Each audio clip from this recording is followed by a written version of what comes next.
बिस्मिल्लाहिर्रहमानिर्रहीम। अस्सलामुअलैकुम वरहमतुल्लाहि वबरकातुहू। Dear students, welcome back to FBISC learning. उम्मीद करती हूँ कि आप सब बिल्कुल खैरियत से होंगे और अपनी पढ़ाई पर भी तवज्जो दे रहे होंगे। तो सबसे पहले तो माज़रत के साथ मैं काफ़ी दिनों से वीडियो अपलोड नहीं कर पाई थी because I was not feeling well. तो और मुझे किसी का कमेंट आया था कि आप चैप्टर नंबर 2 के बायो के लेक्चर्स अपलोड कर दें। तो यहाँ पे मैंने चैप्टर नंबर 2 की कंसाइज एक्सरसाइज खोल ली है।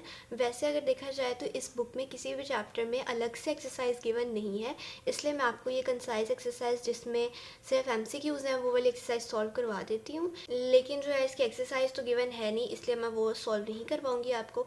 बाकी जैसे मैंने पिछले चैप्टर में चैप्टर नंबर 1 में शॉर्ट क्वेश्चन और लॉन्ग क्वेश्चन सॉल्व करवाए थे, वो टेस्ट योर सेल्फ में से थे। ठीक है, तो टेस्ट योर सेल्फ वैसे तो इस चैप्टर में भी है, लेकिन वो हर टॉपिक का अलग अलग है।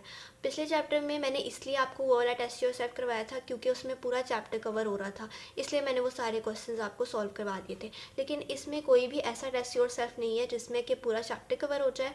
तो अगर आप लोग चाहते हैं कि मैं हर टॉपिक का जो टेस्ट योर सेल्फ वाला पोर्शन है वो सॉल्व करवा दिया करूँ, तो आप मुझे कमेंट सेक्शन में बता सकते हैं। लेकिन इस वीडियो में मैं आपको सिर्फ कंसाइज एक्सरसाइज सॉल्व करवा देती हूँ जिसमें MCQs हैं और ये चैप्टर नंबर 2 के हैं। ठीक है, तो पहला MCQ देखें। Encircle the most suitable answer. First है, what type of tissue lines the inner surface of the stomach. अब वो कह रहे हैं कि कौन सा ऐसा टिश्यू है जो स्टमक के अंदर वाली सतह को कवर करता है। तो ऑप्शन ए है मस्कुलर, ऑप्शन बी है एपिथेलियल, ऑप्शन सी है कनेक्टिव, ऑप्शन डी है नर्वस। लेकिन इसका आंसर जो है वो ऑप्शन बी है एपिथेलियल टिश्यू। ठीक है, ये आप अगर पीछे रीडिंग में देखें एपिथेलियल टिश्यू वाले टॉपिक में उन्होंने बताया हुआ है कि एपिथेलियल टिश्यू ही एक ऐसा टिश्यू है जो स्टमक के अंदर वाली सरफेस को कवर करता है और उसे एक प्रोटेक्टिव बैरियर के तौर पे यानी उससे प्रोटेक्शन देता है।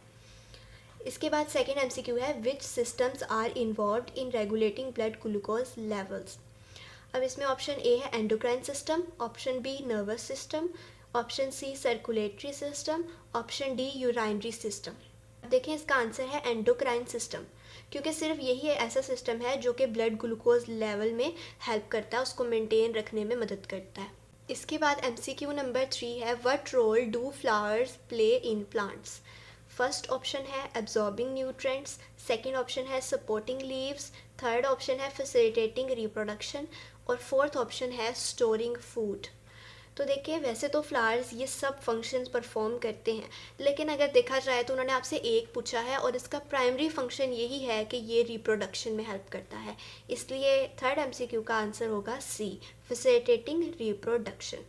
ठीक है, उसके बाद आगे जाएँ तो देखें अगले MCQs हैं, more than one correct options type multiple choice questions.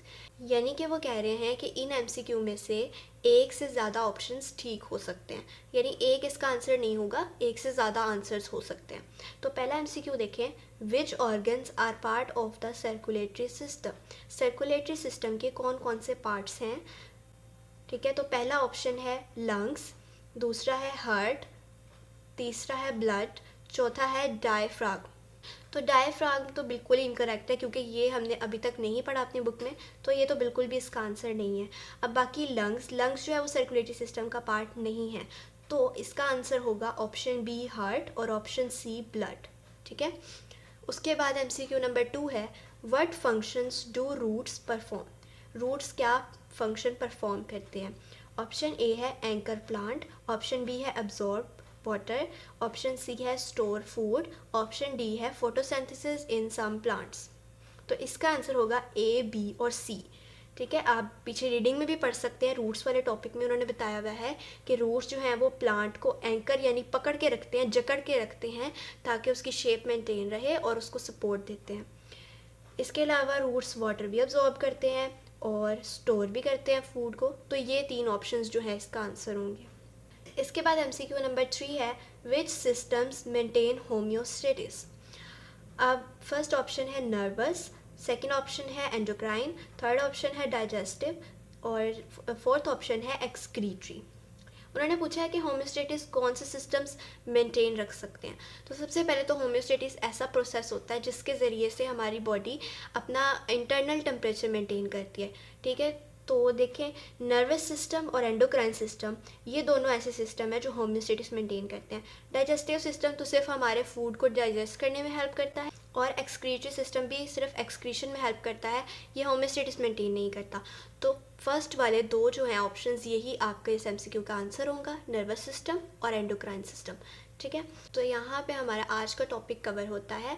अगर आप सब इस चैप्टर के टेस्ट योर सेल्फ की वीडियोस यानी कि आप चाहते हैं कि मैं अपलोड करूँ, तो आप कमेंट सेक्शन में बता सकते हैं। इंशाल्लाह वो वाली वीडियोस भी मैं अपलोड कर दूँगी। और अगर आप मेरे चैनल पर न्यू हैं तो चैनल को सब्सक्राइब कर दीजिएगा, वीडियो को लाइक कर दीजिएगा, अपने बाकी स्टूडेंट्स के साथ भी वीडियो शेयर कर दीजिएगा ताकि वो भी इन लेक्चर से हेल्प ले सकें। तब तक के लिए अल्लाह हाफिज़, मिलते हैं नेक्स्ट वीडियो में।